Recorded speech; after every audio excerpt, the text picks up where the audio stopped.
Good day, everyone. Welcome back to our class. The topic that we're going to discuss for this day is communication for various purposes. So, ano-ano nga ba ang gamit ng communication into various purposes?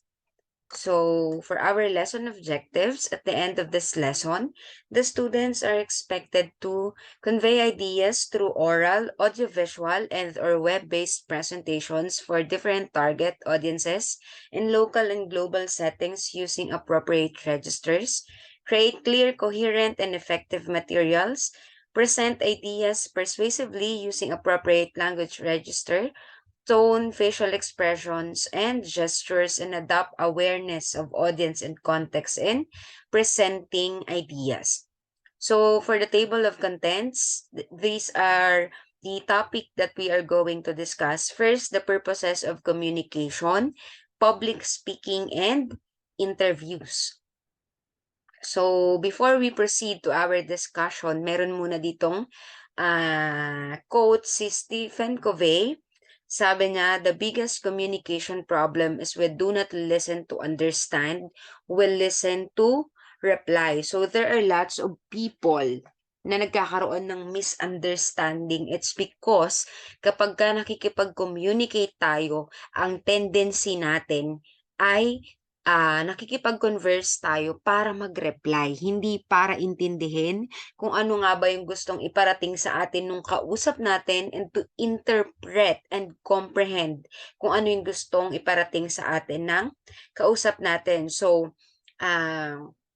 habang nagdi-discuss tayo ng communication, since we are discussing communication, I want you to become or to comprehend things first before you go to have your feedback or before you go have your reply to your kausap na tao. It's because hindi lang naman tayo nakikipag-communicate just to reply para lang magkaroon ng conversation, diba? So, kailangan lahat ng pinag-uusapan natin, we do understand and we do comprehend it before we give our reply. So, next, let's discuss communication or pahapyawan lang natin to. It's because ng pag-aralan naman na natin si communication. Communication in written form, face-to-face, or through such media as television and the internet is a social process involving the transfer of information and understanding from one person to another person. So when we are communicating, maybe in a form of written, face-to-face, or even in media, it is the transfer of information and again, understanding from one person to another. So tayo ay nakikipag-communicate to understand, to comprehend before we give our feedback doon sa kausap natin. So, para hindi tayo magkaroon ng miscommunication. So, what are the purposes of communication? The first one is to inform or informative. So, the main purpose of informative or expository communication or writing is to simply convey information factually. So, we are giving information to that person or to other person. Kaya dapat yung content ng messages natin are based on facts, diba? So, its goal is to input new learning, enhance prior knowledge, confirm a concept, alleviate comprehension of an idea, or explain a process or procedure. So, it involves giving than asking. So, hindi siya yung communication na tanong tayo ng tanong, but it's more of providing information doon sa kausap natin. So, according to Osborne 2009, purports that informative communication arises out of these three deep impulses. So, we seek to expand our awareness of the world around us. We seek to become more competent. We have an abiding curiosity about how things work and how they are made. So what are the tips in doing an informative presentation? First is to stick to the facts, of course, because we are giving information. So, dapat hindi tayo maging source of misinformation or ng fake news. Hindi dapat tayo maging source ng fake news. So, dapat when we are informing people, it must be based on facts. Avoid repetition and, of course, make it clear. So the next one is persuasive. So dito, we are persuading people to believe on what we are saying. So in writing, it is pushing across an idea and convincing people or readers to support the idea you want to convey. So ikaw ay magaling na persuader or magaling yung persuasive communication mo once na yung isang tao ay hindi naniniwala sa certain issue, but then nung narinig ka niya na nakipag-communicate or nung pinersuade mo siya is napaniwala mo siya or na-persuade mo siya, your communication is very good persuasion. So an art of gaining fair and favorable considerations for our point of view.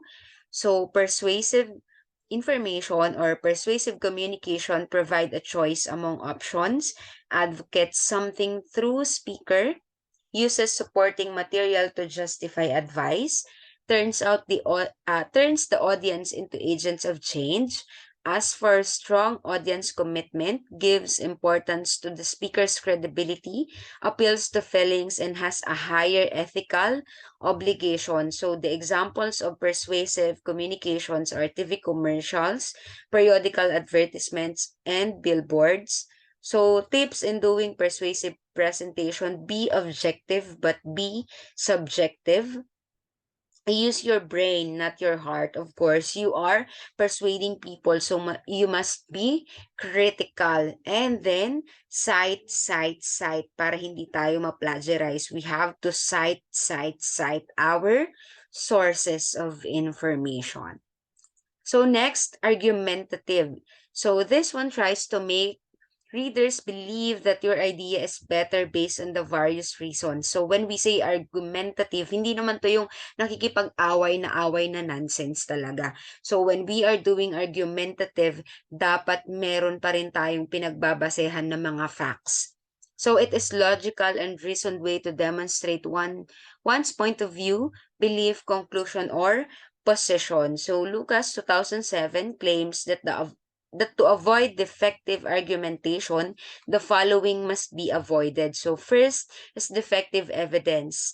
So the misuse of facts, statistical fallacies, and defective testimonies. And the other one is defective patterns of reasoning, evidential fallacies, slippery slopes, confusing facts with opinion, red herring, myth of the mean, flawed proofs, and defective arguments. So what are the tips in doing an argumentative presentation? So it is one-way debate, move the reader to action, and end with a punch. Parang hindi to yung literal na end with the punch na susuntukin mo na yung kausap mo kasi argumentative nga eh. Hindi siya yung ganun. But when we say end with the punch, dapat merong magi-strike doon sa tao na magtatanong siya na, oo nga ano, parang tama yung sinasabi niya. Oo nga ano, may point siya. Yung mga ganong tipo. So next, let's go to public speaking. So here naman in public speaking, we are preparing a speech is not unlike preparing yourselves to write an essay. So dito, hindi lang tayo basta nagsusulat. Dito ay sinasabi natin siya publicly. We are communicating this one publicly. So a way of making your ideas public, of sharing them with other people, and of influencing other people. So it relies heavily on soundproof and reasoning. So sabi ni Lucas 2015, there are three major differences between conversation and public speaking. So public speaking is more highly structured, mas organized yung mga sinasabi natin kasi nga it's either gusto nating mag-inform, mag-persuade, or so whatever. Kaya tayo ay nagpo-public speaking. Kaya ito ay more highly structured. more formal language yung ginagamit natin kasi we are talking to the masses or we are talking to the public. And it requires a different method of delivery. So, several ways of delivering speech.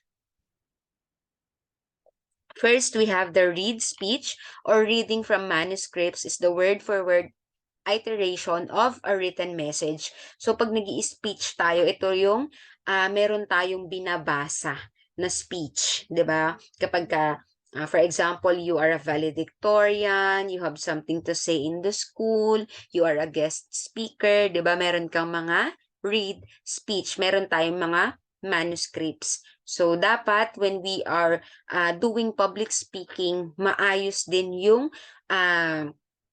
bodily gestures na ginagamit natin, our facial expressions, our eye contact, dapat hindi nawawala doon sa audience. So the next one is the memorized speech. So from the word memorize, it is the recitation of a written message that the speaker has memorized. So dito kapag tayo ay nag-oratorical speech, yung mga ganyan, yung mga contests na mga ganyan, yan ay mga memorized speech. Kaya dapat when you are doing memorized speech, magaling ka dapat mag-memorize at hindi mo or pag nakalimutan natin yung na-memorize natin, wag nating ipahalata na nakalimutan natin siya. Dapat kailangan din natin minsang mag-adlib, 'di ba? Doon sa mga nalimutan nating lines natin. So what are the advantages? So advantages, you do not need notes anymore. You can plan gestures, facial expressions, and movements. You can concentrate on visual aids and props, and you will feel more confident, especially kapag sa ulado mo yung speech mo.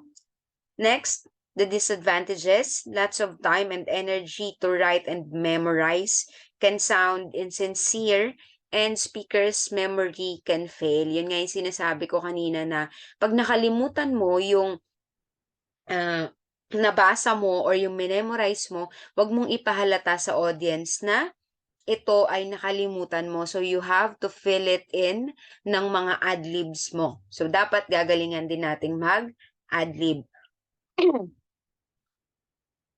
So, tips in memorizing a speech. Break it down, build it up, speak out, identify keys, have a break, record and listen, use note cards, stay confident, connect with your audience, be yourself, keep it short and sweet. So in memorizing, it depends on the people kung paano siya mas madaling makakapag-memorize. So this is just a tip in memorizing a speech. So next, organizing a memorized speech. So first, speech organization, importance to speaker and audience. So we must keep the information organized, which demonstrates credibility and makes the speech easier to comprehend. Dapat hindi sabog-sabog yung content ng ating speech. The next one is developing and selecting the main ideas of the speech. The objective of a good speech is to persuade, inform, or entertain an audience. Supporting ideas of a speech development, selection, and characteristics. Supporting ideas will help strengthen your speech and persuade your audience. Speech delivery, we must use vocal qualities to convey meaning in public speaking. Consider vocal qualities like volume, pace, and pitch. Consider pronunciation, articulation, and dialect. The speaker's culture and habits often have much to do with the vocal traits of a speech. Use of nonverbal communication, ito yung mga bodily movements and gestures, eye contacts, facial expressions na kailangan nating gamitin para makita habang tayo ay nagde-deliver ng speech na tayo ay confident. Kasi minsan, pagka nakikita sa facial expression natin na kinakabahan tayo, nawawala yung confident natin and yung ating credibility in delivering the speech. So next, we have the impromptu speech. It is not rehearsed. This is the type of speaking is presentation of a short message without prior preparation. So, impromptu, ito yung biglaan lang na naisip, for example, ng teacher nyo, okay, I want you to have an impromptu speech about gender, yung mga ganyan, 'di ba? So, in 2 minutes, you must create your own speech, 'di ba? Yung mga ganyan. So, top 10 people who need to learn impromptu speaking. So, sales representatives, telemarketers, attorneys, comedians, TV journalists, coaches, students, teachers, team captains, and managers. So, what are the benefits of impromptu speech? Improve oral expression of thought, develop confidence in public speaking, think quickly on your feet, and develop leadership and communication skills. So, speech structure, dapat meron tayong opening or the introduction. We have the body and of course, we have the conclusion. So, in impromptu speech, dapat meron tayong tinatawag na prep method. So, point, reason, example, point. Make your point, reasons for the point, examples to justify, and links back to opening or your conclusion. So, in an impromptu speech, dapat we are quick-witted. Mabilis tayong mag-isip na kung ano nga ba yung mga ilalagay natin doon sa ating speech. And next is the extemporaneous speech. So, it's the presentation of a planned and rehearsed speech using minimal notes. So, the ideas are prepared, but the language is definitely composed only at the moment of delivery. So, what are the advantage? The preparation allows you to feel confident with what you're going to say. And disadvantage, it is completely relies on the speaker's ability to speak fluently without word-by-word presentation, and you will likely find that this is the most practical, useful, productive, convenient, and effective type of speech. And lastly, we have the interview.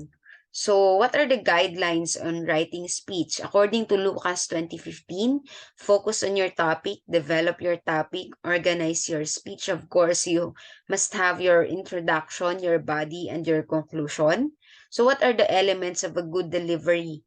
Dapat volume. Alam natin kung kailan hihina, kung kailan lalakas yung boses natin. We have pitch, rate. You must know your pauses, vocal variety, your pronunciation, articulation, movement, gestures, eye contact. And what are the 6 ways to turn nervousness from negative force into a positive force? Acquire speaking experience, prepare, prepare, prepare. Think positively, use the power of visualization. Know that most nervousness is not visible and do not expect perfection para hindi tayo kabahan. And the pieces of advice from Lucas 20:15, be at your best physically and mentally. As you are waiting to speak, quietly tighten and relax your leg, muscles, or squeeze your hands together and then release them. Take a couple of slow, deep breaths before you start to speak. Work hard on your introduction. Once you get through it, once you get through it, you will be sailing smoothly the rest of the way. Concentrate on communicating with your audience rather than on worrying about your stage fright. And that are the purposes or the communication for various purposes. I hope you learned a lot. Thank you for listening. God bless everyone, and we'll see you on our next discussion.